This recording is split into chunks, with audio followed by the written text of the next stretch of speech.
Hello বন্ধুরা, সবাই কেমন আছো? আশা করি সবাই ভালো আছো আর আমিও খুব ভালো আছি। তো দেখো, এখন কিন্তু তোমরা মনে করতে পারো যে বিছানা তোলা দেখে, মানে বিছানা এইসব কাজ দেখে, যে হয়তো সকাল থেকে ব্লগ স্টার্ট করছি। এটা কিন্তু একদমই ভেবো না, যে ঠিক আছে।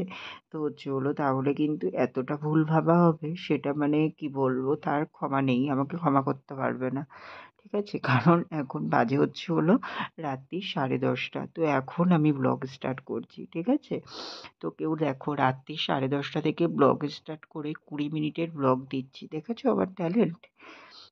তো হচ্ছে হলো তোমার, যাই হোক। তো হচ্ছে হলো তোমার সকাল থেকে তো কোনো ব্লগ করা হয়নি, তারপরে দুপুরের পরে গিয়ে ফাইনাল ডিসিশন নিলাম যে ব্লগই করবো না আজকে আর। তো তারপরে হঠাৎ করেই আবার দোকানে গিয়ে কি মনে হলো যে হচ্ছে হলো তোমার রাতে ঘরে গিয়ে আজকে হচ্ছে হলো তোমার ঘরদোরটা একটু গুছাবো, যেহেতু পুজো চলে আসছে, তোমরা বুঝতেই পারছো। আর আশা করি তোমাদের ঘরদোর পুরোপুরি কমপ্লিট হয়েই গেছে গোছানো। আর কি করার যাবে, তোমরা একটু দেরি করে আমার ঘরদোর গোছানোটা দেখে নাও। তো ভাবলাম যে এগুলো যখন করব, তাহলে এটাই তো একটা ভিডিও করে নিলেই হয়ে যায়, এটাই একটা ব্লগ হয়ে যাবে। তো তার জন্যেই এখান থেকেই ব্লগটা স্টার্ট করে দিলাম, ঠিক আছে। তো এখন এই যে বাজে রাত্রি 10:30 মতো, তো সকাল থেকে একটু আপডেটটা দিয়ে দিই তোমাদের, যেহেতু কোনো ভিডিও দেইনি তার জন্যেতেই আলাদা করে আর ভিডিও করিনি, শুধু এই রুম ডেকোরেশনের ভিডিওটাই করেছি, ঠিক আছে। তো তার জন্যেই জানি এর মধ্যে বলাটা লিগাল না, বাট আমি একটু বলে দিই, আমার লাইফস্টাইল যেহেতু আমি এই ভিডিওতে দেখাই সব সময়। তো তার জন্যে মানে হচ্ছে হলো সারাদিনের কাজকর্ম যেগুলো মানে দেখাতে পারিনি, বাট শেয়ার তো করাই যায়, তাই না। তো উঠেছিলাম সকালে 8:15-র দিকে, উঠে ফ্রেশ হয়ে রেডি হয়ে দোকানে চলে গেছিলাম। হ্যাঁ, ঠিকই শুনেছো, 8:15-র দিকেই উঠেছিলাম। আসলে কি বলো তো, এই কদিন না কি হচ্ছে জানি না, খুব দেরি হয়ে যাচ্ছে ঘুম থেকে উঠতে। সকালে করে একটু দেরিই হয়ে যাচ্ছে, আর টেনশনও হচ্ছে জানো তো, সামনেই পুজো। আর হচ্ছে হলো তোমার দোকানে তখন সকাল সকাল দোকান খোলার ব্যাপার থাকে, পুজোর সামগ্রী সব নিতে আসবে, এইসব থাকবে। তো তার মধ্যে যদি আমার দেরি করে ঘুম ভাঙে, খুব সমস্যা, তাই না বলো। তো চলো দেখি, কালকে থেকে আর আলসেমি করলে হবে না, সকাল সকাল ওঠারই চেষ্টা করতে হবে, আর দোকানটা খোলারও চেষ্টা করতে হবে অবশ্যই। তো সেটাই আমিও আজকে সকালে মাথায়, মানে উঠলাম যখন, তখনই এটা মাথায় ঢুকিয়ে নিচ্ছিলাম বারবার করে। তো যাই হোক, তারপরে হচ্ছে হলো তোমার দোকান খুলে নিয়ে, তারপরে হচ্ছে হলো তোমার এই সরি উঠে হাত মুখ ধুয়ে দোকানে চলে গেছিলাম। দোকানে গিয়ে দোকান খুলে নিলাম, তারপরে ঠাকুরকে ধূপ দেখিয়ে চা বিস্কুট খেলাম। চা বিস্কুট খেয়ে তারপরে চলে এসেছিলাম রান্না বান্না করতে। তো রান্না হয়েছিল ভাত, মুসুরির ডাল, জিরে ফোড়ন দিয়ে, তারপরে হচ্ছে হলো তোমার পটল ভাজা, আর হচ্ছে হলো তোমার কি করলাম, ও আলু কুমড়োর তরকারি, আর হচ্ছে হলো তোমার চিংড়ি মাছ দিয়ে ওল দিয়ে, ওল আলু দিয়ে তরকারি, ঠিক আছে, মানে ঝোল। এগুলোই রান্না হয়েছিল। তো হচ্ছে হলো তোমার সব রান্না বান্না কমপ্লিট করলাম, করে নিয়ে তারপরে হচ্ছে হলো করলাম, দাঁড়াও, রান্নাবান্না কমপ্লিট করলাম, তখন বাজে হচ্ছে হলো তোমার ওই কটা 12টা মতো। তো হচ্ছে হলো তারপরে আমি খাওয়া দাওয়া করলাম। তো খাওয়া দাওয়া করেছিলাম ভাত, আর ওই যে ওল আলু চিংড়ির তরকারি নিয়েছিলাম একটু, নিয়েই ভাত খেয়েছিলাম। তো খাওয়া দাওয়া করে তারপরে হচ্ছে হলো তোমার 1:30টার দিকে দোকান বন্ধ করলাম। দোকান বন্ধ করে গেলাম হচ্ছে হলো তোমার চুল কাটতে। তো চুল কাটতে আমি আর দাদা করে গেছিলাম। তো দাদাও বলছিল চুল কাটবে, তার জন্যেতে একসাথেই গেলাম। তো ওখান থেকে হচ্ছে হলো তোমার ওই যে আমি যেই কাকিমাদের বাড়ি থেকে আমার জামা প্যান্ট কম বেশি কেনার থাকলে কিনে থাকি, তো ওখানেই হচ্ছে হলো তোমার একটু গেছিলাম। তো হচ্ছে হলো তোমার ওখানে হচ্ছে হলো দাদা কাকার জন্য একটা শার্ট নিল হাফ হাতা, তো সেই শার্টটা নিতে গেছিলাম। তো ওটা নিয়ে তারপরে হচ্ছে হলো তোমার ওখান থেকে এই যে হলো তোমার ওখান থেকে কাকার শার্টটা নিলাম, আর হচ্ছে হলো তোমার ওই মার দুটো ব্লাউজ নেওয়ার ছিল, নিলাম। নিয়ে তারপরেই চুল কাটতে গেলাম। চুল কাটতে গেলে আমার সাথে সাথেও হয়ে গেছিলো, এবার দাদা সেলুনে গেছে, ও একজনের কাছ থেকে চুল কাটে, তো তার কাছ থেকেই কাটবে। এবার সেখানে দুজন ছিল, তো অনেকটাই দেরি হয়ে যাচ্ছিলো, আমি অনেকক্ষণই বসেছিলাম। তারপরে 1 ঘন্টা মতো বসে থেকে তখনও দেখি হচ্ছে না। তারপরে দাদা বারবার করে বলছিল, তুই বাড়ি চলে যা, আমার তো কোনো কাজ নেই, আমি তো গিয়েই রেস্ট নিতে পারবো, তুই গিয়ে চান খাওয়া করবি, পুজো করবি, তারপরে দোকানে যাবি, তুই চলে যা, বারবার করে বলছিল। তো আমি তারপরে চলে এসেছিলাম বাড়িতে। বাড়ি এসে তারপরে ওই বাড়ি এসেছি তাই তখন 3:45 মতো বাজে জানো। তারপরে খাওয়া দাওয়া করলাম, তো খাওয়া দাওয়া এই চান করলাম, করে পুজো দিয়ে খাওয়া দাওয়া করলাম। তো খাওয়া দাওয়া করলাম হচ্ছে হলো তোমার ভাত, ও হচ্ছে হলো তোমার কুমড়ো আলুর তরকারি আর ওল আলু চিংড়ি। তো এগুলোই খাওয়া দাওয়া করে ওই 4:30টার দিকে একটু শুলাম, তারপরে 5টা 10-15 দিকে উঠে দোকানে চলে গেছিলাম। তারপরে দোকানে গিয়ে দোকান খোলা আছে, তারপরে সন্ধে দিলাম, চা বিস্কুট খেলাম। তারপরে এই যে রাতে এসে খাওয়া দাওয়া করলাম। তো সব কিছু রাতেও ওল চিংড়ি আর ভাত খেয়েছি। তো তারপরেই এই যে এখন কাজ করতে এসেছি। তো তোমাদের সঙ্গে সারাদিনের আপডেট দিতে দিতে আমার ঘরের হাফ গোছানোই হয়ে গেল, তাই না বলো? তো দেখো এই যে বিছানার চাদরটা চেঞ্জ করে নিলাম। ঘরের লুক চেঞ্জ করতে গেলে তো প্রথমেই আগে চেঞ্জ করতে হয় বেড কভার, তাই না বলো? এটা তো আমার মনে হয়, তোমরাও কি একমত? অবশ্যই কিন্তু কমেন্ট করে জানিও। তো হচ্ছে হলো তোমার এই যে প্রথমেই বেড কভারটা চেঞ্জ করে নিলাম। ওর জন্য তো হচ্ছে হলো তোমার বেড কভার, বালিশ কভার, তারপরে ওই যে তোমার টুলটাতেই একটা কভার চেঞ্জ করব, তো তার কভার সবই একসাথে আমি নামিয়ে নিয়েছিলাম। আর এইদিকে বিছানার চাদরটা চেঞ্জ করে কভারগুলো সব পরিয়ে দিলাম, তারপরে সব কিছু আবার জায়গা মতো রেখে দিলাম, আর সাথে একেবারে বিছানাটাও করে নিলাম। যেহেতু একটু পরেই শোবো, ওর জন্যে তো আর ফালতু ভাবলাম যে আলাদা করে হচ্ছে হলো তোমার বালিশগুলো রেখে লাভ নেই, একসাথেই একেবারে বিছানাটাও করে নিই। তো তার জন্যই বিছানাটা করে নিলাম। আর এইদিকে দেখো এই যে টুলটার কভারের কথা বলছিলাম তোমাদেরকে, তো টুলটার জন্যতে কিন্তু এই যে এই কভারটা চেঞ্জ করে এই কভারটা করে দিয়ে দিলাম। তো দিয়ে এখানটায় টুলটা ভাবছি একটু অন্যরকমভাবে গুছিয়ে রাখবো, তো তার জন্যেই হচ্ছে হলো তোমার এখানটা করে এইভাবে কভারটা দিয়ে ভালো করে আগে চেঞ্জ করে নিলাম। আর হচ্ছে হলো তোমার এখানটায় করে ওই যে জলের বোতলগুলো রাখা হয় তোমরা দেখেছো, তো সেগুলো ভাবছি রাখবো না, একটু অন্যরকম করে সাজাবো। তো কিভাবে সাজাবো সেটা তোমাদের সঙ্গে অবশ্যই শেয়ার করব, তোমরা অবশ্যই দেখতে পাবে, দাঁড়াও। তো ওই যে হলো তোমার আগের দিনকে যে বাজারে গেছিলাম, ওই যে মল থেকে কুশান কিনেছিলাম মনে আছে? তো সেই কুশানটাই মনে হলো এখানটায় করে মানে টেবিল টুলটাতে কিছু না রেখে শুধু কুশানটা করে সাজিয়ে রাখবো। তো তেমনই ইচ্ছা ছিল, তেমনই ভাবছিলাম তো এইভাবে রাখলে কেমন দেখায়। তো এটাই ভাবছিলাম, তো তারপরে ভাবলাম যে এইভাবে কদিন থাক, একটু আমার বেশ ভালো লাগছিল। তো তার জন্যই এইভাবে কিন্তু রেখেছি। তো তোমাদেরও কি ঠিকঠাক লাগছে? তো সবাই একটু কমেন্ট করে জানিও তো, নিজে না ঠিক বুঝতে পারছি না। যাই হোক, তারপরে এখানে কাজ করতে করতে চলে এসে এখন এই যে ওয়ার্ডরোবটা পরিষ্কার করে নেবো। আর হচ্ছে হলো তোমার ওয়ার্ডরোবটা কমপ্লিট করা হয়েছে, হচ্ছে হলো তোমার এই যে তুলো বালিশ সব হচ্ছে, হচ্ছে হলো তোমার আর যেহেতু বাড়িতে কাজ হচ্ছে, তো এই কাজগুলোর জন্য তো অনেকটাই নোংরা হয়ে যাচ্ছে। তো ওর জন্যই চারিদিকে সব ধুলোবালি জমে যাচ্ছে, তার জন্যে কিন্তু আমাকে এইভাবে হচ্ছে হলো তোমার আরেকটু বেশি করেই পরিষ্কার করতে হচ্ছে, বুঝলে তো? মানে হচ্ছে হলো চারিদিকটা এতটা নোংরা নোংরা হয়ে গেছে, আরও এতটা নোংরা হতো না যদি মিস্ত্রিটা কাজ না করতো। তো এই যে এই এখন থেকে যে এই কাজটা স্টার্ট করলাম লাস্ট অবধি মানে এতটা কাজ করতে হয়েছে এইখানটায় করে। তো হচ্ছে হলো আমি তো স্পিড বাড়িয়ে দিয়েছি, তোমরা বুঝতেও পারবে না, কিন্তু আমি তো একটা একটা করে কাজগুলো কমপ্লিট করেছি। আমি জানি মানে কতটা টাইম লেগেছে এই কাজগুলো সবকটা কমপ্লিট করতে। তো তোমরা দেখো কাজগুলো যে কি কি কাজ করলাম আর কতটাই বা কাজ করলাম। তো দেখলে তাহলেই তোমরা বুঝতে পারবে যে আমি কেন বললাম এই কথাটা, ঠিক আছে? তো চলো তোমরা এবার একটু দেখতে থাকো, অনেকক্ষণই তো তোমাদের সঙ্গে বক বক করলাম, এবার তোমরা একটু দেখে নাও। আমি পুরোপুরি কাজ কমপ্লিট হয়ে গেলে তারপরে আবার তোমাদের সামনে আসছি, ঠিক আছে? তো এখন একটু তোমরা মিউজিকের সাথে দেখে নাও।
হ্যালো বন্ধুরা, তো দেখলে তো সব কাজকর্ম কমপ্লিট করে নিলাম। আর তোমাদের প্রথমেই তো বললাম যে আজকে ব্লগ করার কোনো ইচ্ছা ছিল না বলতে ইচ্ছা ছিল অবশ্যই, ভিডিও যে করবো আজকে এটাই ভাবনার মধ্যে ছিল না।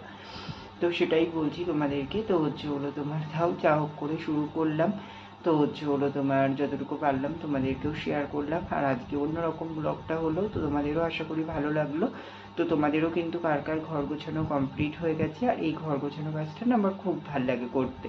আমি যতই অসুবিধার মধ্যে থাক, ব্যস্ততার মধ্যে বলো, টায়ার্ডনেসের মধ্যে থাকি, তাও আমার ভালো লাগে এই ঘরদোর গোছাতে। তো সেই রকমই তো আজকে সেটাই মনে হলো। তো আর পুজোরও বেশি দিন বাকি নেই, বুঝতেই পারছো তোমরা, পুজো তো অলরেডি আজকে তৃতীয়া। তো হলো তোমার তার জন্যে ভাবলাম যে না, ঘরদোরটা একবার গুছিয়ে নিতে হবে। তো তার জন্যই সেগুলো গুছিয়ে নিয়েছি সব কিছু। ঠিক আছে, তো তোমাদের কেমন লাগলো সবাই কিন্তু অবশ্যই কমেন্ট করে জানাবে। তো চলো আজকের ব্লগটা এটুকুই রাখছি, আর বেশি বড় করছি না। আবার দেখা হচ্ছে তোমাদের সঙ্গে নেক্সট ব্লগে। ততক্ষণের জন্য তোমরা সবাই খুব ভালো থেকো, সুস্থ থেকো। আর আমার ভিডিওটা ভালো লাগলে অবশ্যই লাইক, কমেন্ট অ্যান্ড শেয়ার করে দিও। সাবস্ক্রাইব করতে ভুলো না কিন্তু। তো চলো বন্ধুরা, টাটা। আর যাওয়ার আগে চট করে একবার আমার রুম ডেকোরেশনটা কেমন কি করলাম একবার দেখে নাও, ঠিক আছে? তো চলো শেয়ার করে দিচ্ছি। তো দেখো, এই যে প্রথমেই এখানে এই যে পাপোশ থেকে শুরু করলাম। তো এই পাপোশটা কেনা হয়েছিল, দেখেছিলে তোমরা আগে। এই পাপোশটা কিন্তু যেমন তেমনই আছে, খুব সুন্দর জানো তো। এই যে যেমন দেখছো ছবিতে দেখো, ততটাই সুন্দর। আমি আর দাদা পছন্দ করে নিয়েছিলাম দুজনে দুটো। দাদাও ব্যবহার করছে, আমারটাও আমি ব্যবহার করছি। আর কত সুন্দর দেখো দেখতে। তো তারপরে এই যে এখান থেকে বিছানাটা একেবারে যেহেতু করে নিয়েছি, ওর জন্য এইভাবেই তোমাদের সঙ্গে শেয়ার করছি। এই যে এখানে বিছানার চাদর পেতে নেওয়া হয়ে গেছে, ঠিক আছে? তো পেতে নিয়ে বিছানাটা একেবারে করে নিলাম। আর হলো তোমার ওই যে কুশভূষণ দুটোকে ওইখানে রেখেছি। তারপরে এই যে দরজা জানলা সব মুছে সব পর্দাগুলো টান টান করে এদিকে, তারপর ওইদিকে সব দিয়ে দিলাম, ঠিক আছে? তো ওইগুলো সব দিয়ে দেওয়া হয়ে গেছে। আর এই যে এখানে তোমার হলো ওয়ার্ড্রপটাকে এইভাবেই গুছিয়ে নিয়েছি। তো দেখো, এই যে প্রথমে হলো তোমার এই যে যেখানে ছোট ইয়েটা থাকে, এই সব জিনিসপত্র রাখা হয়। আর এইগুলো এই যে পুজো আসছে, এবার তো আবার ব্যবহার হবে সব কিছু, তো তার জন্যই একটু ঝেড়ে পুছে নিলাম। আর এই যে এখানে চার্জারটা দেখো কতটা পরিষ্কার হয়ে গেছে পুরো, হলো ইয়েটা দিয়ে মোছা হয়েছে। তো তো দেখো পরিষ্কার হয়ে গেছে। আর এই যে ওপরটাও দেখো একদম কিন্তু পুরো ক্লিন হয়ে গেছে, ঠিক আছে? পুরো চকচক চকচক করছে একদম। ওই উইন্সগুলো দিয়ে মুছলে এমনই সুন্দর হয়। দেখো এখান দিয়ে পুরো সব মুছেছি, এতটা সুন্দর করে কিন্তু পরিষ্কার হয়ে গেছে, ঠিক আছে? তো দেখো এই যে এখানটা করে পরিষ্কার করা হয়েছে। আর এই যে বোতলগুলোকে এখানটা করে এখন রাখলাম, কালকে করে ওই দিকটায় করে রাখবো, ঠিক আছে? তো তারপরে এই যে এখানে হলো তোমার হেয়ার ড্রায়ারটা মোছা হয়নি, একটু স্কিপ করে যাও, হেয়ার ড্রায়ারটা মোছা হয়নি। তো এই যে এটা বড় মার ছবিটাকে মুছে নিয়ে পরিষ্কার করে নিয়েছি। তারপরে এই যে এখানে ঠাকুরের ছবিগুলো দেখছো, এগুলোও সব দেখো পরিষ্কার করা হয়ে গেছে, ঠিক আছে? তারপরে এই যে ফোনের এই যে বোর্ডটাও পরিষ্কার করে নিয়েছি। তারপরে এই যে চার্জারটা, ফোনটায় চার্জ হয়ে গেছে, খুলে নিয়ে এই যে ট্রিমারটা চার্জে বসালাম, ঠিক আছে? তো এখান দিয়েও সব কিছু পরিষ্কার করে নেওয়া হয়ে গেছে। আর এই যে দেখো এই জায়গাটা আমার এত সুন্দর লাগছে। তো এই যে দেখো কুশনটা দিয়ে আর একটা ডায়েরি দিয়ে আর এই যে ফোন দিয়ে এইখানটায় করে টেবিলটায় রাখলাম। তো কেমন লাগছে তোমরাও কিন্তু অবশ্যই কমেন্ট করে জানিও, ঠিক আছে? তো মনে হলো একটু অন্যরকমভাবে রাখি, তার জন্যই এখানটায় করে এগুলো রাখলাম। তো এই যে ঘরে ঢুকেই এই যে ডান পাশের কর্নারটা পড়ছে এরকম, তো একটা ফ্লাওয়ার ভাস রাখলে মনে হয় আরও সুন্দর লাগবে। তো দেখি একটা ফ্লাওয়ার ভাস এনে রাখবো, ঠিক আছে? তো যাই হোক, এইগুলো এইভাবে করেই গোছানো হয়েছে। আর এই যে এখানে ঠাকুর তো রাখাই আছে, ঠিক আছে? তো তারপরে এই যে আলমারির ওপরটা করে এই যে এখানটায় করে এগুলো সব মুছে নিয়েছি। এই যে হোম থিয়েটারগুলো তো মুছে নিয়ে তারপরে ওই যে লাইটটা তো জ্বালিয়েও তোমাদেরকে দেখালাম। তো এখান থেকে সব কিছু করা হয়ে গেছে। তারপরে এই যে দেখো আলমারিটাকেও পুরো মুছে নিয়েছি, দেখো একদম পুরো চকচক চকচক করছে কিন্তু, ঠিক আছে? তো ওই যে ওই ওয়েন্সগুলো দিয়ে মুছলে না এমনই সুন্দর পরিষ্কার হয়। তো সেটাই দেখো পুরোটা পরিষ্কার